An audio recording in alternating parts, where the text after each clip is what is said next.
Chapra kumute wafo nyamie. Bama me bon samrani bi ohine.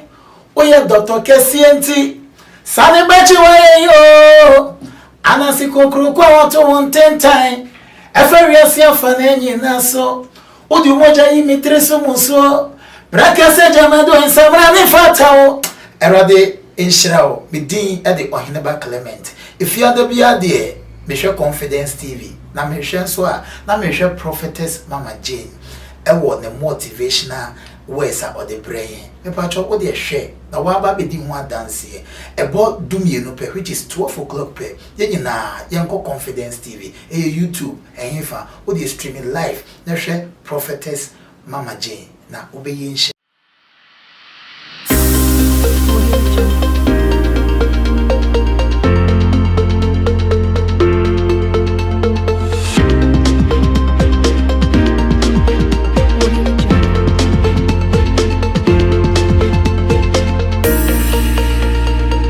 Hallelujah, hallelujah, hallelujah. Nyame ba na wie bi di nchia efi ade Nyankopon chenchia obi bia. Wono nam na basa so no akra fiti January. Na wasan so di abewura bosome fufura ye bosome etwa to e wa afi mu. Gidi se ono awurade a wakra ye nso no de nyina betwa. Woje to maka amen kese. Awie nso awurade a otumi ade nyina ye no ye ma ni wie mudie no. Obaye okandifo no behwe wo so o ma ne wakoma ehwehwe no ebe pa wo de biarada de bi krampo nsida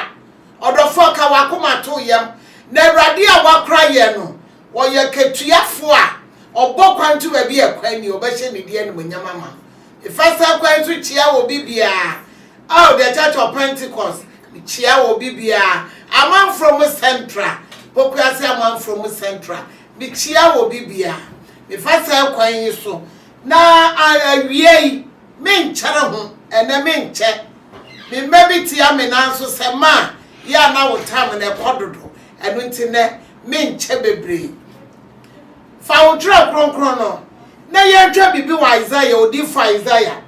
chapter 25 verse 7 going chapter 25 verse 7 going ye tie de Awurade wo maye wasna bipo yisu na obeyi enim ntoma akata amanyina anim ene nkata so akata amanyina so no hallelujah bipo yisu ana obeyi enim nkata anim ene nkata so akata amanyina so no odofo fiti January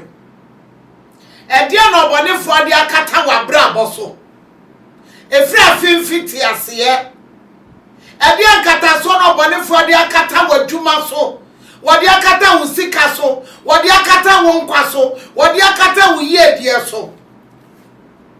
na anoperade se be mo kase se wonnam nenum asam so enmonya bia yewde obonefo akata so asie no Bible say rade so obeyi sa enim nkata anim no de akata wadwuma so de boja de beyi afiri ho de akata wa warrior so no de basa ye de beyi afiri ho de akata wani monyam so no wona basa ye adom no so obeyi sa nkata anim na afiri ho woje tuma ka amen obodi for de nkata anim bi akata ye mani ye die so Awurade se be mo kase ese de wakata so no obeyi afiri ho o wanka amen Saso yo dimafo no dimami no bienu nti saso ye chiginafo a ye kan asam kire na otie ma ye nti 2nd December Awurade so me mo kase ese de akata wani monyam so no e wo Yesu di mo be ye firi ho oh hallelujah to ajonto fo no also yo dimafo mame Woyo di mafo mamia Jesus oh Jesus woyo di mafu mami so yo di mafo nti o ma yan kata Yesu nsie o so obodi fo do wo bi kata wo so a hey so di sija bi kata wo so a So the disappointment, promise and faith, ekata wo so a ewo Yesu di mu. Ye Yesu baja wife ni ho. Oboni a wonwo. Obi akata wo toana no. What the super group ya tare wo toana no. And then wo Yesu di nyame ansam se, wo so obeyi anim nkata nim nyina. Sa nkata nim biara. Adie biara ya tare wo toana no. Ye Yesu baja wife ni ho. Oje tumaka amen. Anya adwuma osina bepo yi so ana meyi anim nkata anim ne nkata so obiara mama sie de yi de akoto bayi kukuo ma ana wie wo Yesu de ye yi wa de ma anya adwuma obra ne wakono kukuru wi ase no Awurade so obenchi yefrim December ubedi bronya wo ni bida ubise ma na maye dem se hwe wono yo nwanwani o ba bia wani na no ehon no hye ne de en munyam. Verse 8 wasu ba bi ne wo akosida David da wontra wo yen mu nkosida o na wontra sigya de en mu so nkosida ekom ne ne wo da ohia no anka wo so da asrasra na anka ho da wo ba mi ne wo akosida anya dwuma bio de na wo di yan so no and Awurade na mna sam so wo yi na firi ho oje to maka amen wasena Awurade Nyankopon bepepa eni nyina so ni suo Awurade Nyankopon o obepepa ni nyina so ni suo de ato wawre wo ni su ni ato kwadanda no obisima me dana maniti a mentumi ndabio ene wo Yesu dim yetwam anya adwuma wo kono de beba den se Awurade obeko amaye ye mene yade nkosida ada ye ni hia nso nkosida ye nya srasra nkosida me bodofo a wutie me wonya srasrafo sa srasra no Yesu dim yetwam sa ya toye ye dia mo bi a Dorian da Bosakataya Sherian da Kida Babaita mama obonefo de ye so ache na December ya yewura mu ye bedi ho baby I want to wuti a wo so ho sa kase me mede me ho me made me ho wanka amen what in the way you need my ahohra afiat ase nyina so akọ efri se Awurade na waka wasasa ahohra no ohia no ahokyra no disappointment promise and faith sigedie no oboni no waso obeyi ni nyina efri yanso odofo binim de wonam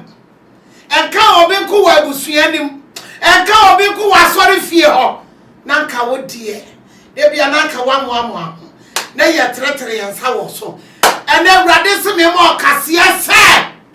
sa ne so ni nyina obeyi ni nyina afiri ho efi so no asafo Awurade na waka Awurade se me mo kase ase December wo fa sa amane ni ntwa ka amen sigedie no mfemra 2022 mu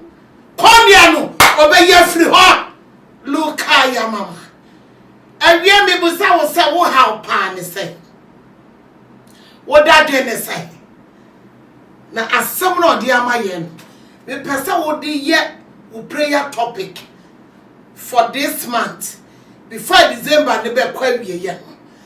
na ne ye me de kura ye 8 no wasu ba mi no wo akosida yare be ka wo so da sigedie ne be ka wo so da oboni ne be ka wo so da disappointment promise and faith be ka wo so da big da na Awurade Nyankopon be pani nyina so ni suo dia wunam no atwetwe no brother sister anka hoda anye ntomo ma ho ye mani ye die no ye bechi ade Mr. 2022 be dia dance ya wuni bida wo oboni a wo hweme wo osigeni a wutie me Awurade de wa ware safo abema wo je to maka ame baby ye de wa ware safo akose ye do ka wa akose se nsu ase se boase se da bayi kuko me de Yesu to bi bomra ho na me ji wa de ma wo Yesu di mu ana wie se sigeni bi tie me na boni bi tie me disappointment bi tie me a Awurade wo tie ka amen na wayi ne man awohra afiri asase nyina so kɔ efiri sɛ Awurade na waka ma me nyame woni atro bia woni na wo nsusu na wo nwene no eno na Awurade wo yema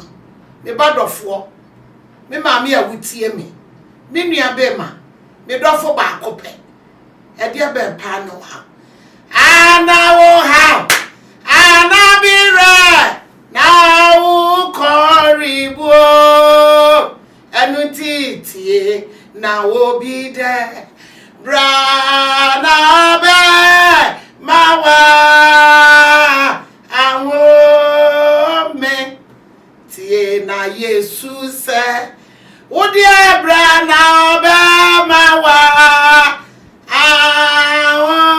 me Yesu se me kan kira wo se ayo no na waka se ni suo na edu na dwena koda David se me koda ye no na ni suo bu me kwon na Awurade ba mu no ebi Awurade mbrem wate wusu hye no wo mbrem wo so ho mo nwura ho obi entwam wo ho a nyame asem abai won twe adetonfo mra wo je to maka amen ade so bi aso awoche bi ba bi tie me bi ma bi tie me bi papa bi tie me anu ba bi tetew Awurade se sa ni suo no wapepa fa de kwa asadua no so no de sidi ahye wafromoma bosumi ayewura mu Awurade be mo wate asem na wotwe ye kwa na bi aye o de sidi ebe hye wafromoma e ma wura ho e ma wabamu mu sase wunyankopon na wugi ni die no de wudi na chi no de mnu me no ye twere no oye basayodon de ye ni na no eno na wo ye me badofo a wutie me ena wiei awugidi ensi ubi na Awurade se obepepa ni wanyina ni suo no ode boja no bepepa oboni no wode oboni na aye suma ma wo abrabo mu no ode boja no bepepa na waboba to ye funim wa hia do abusasa na me nie enti mi pa mi ni na wa ye mi seye Awurade wo ye wasesa me dom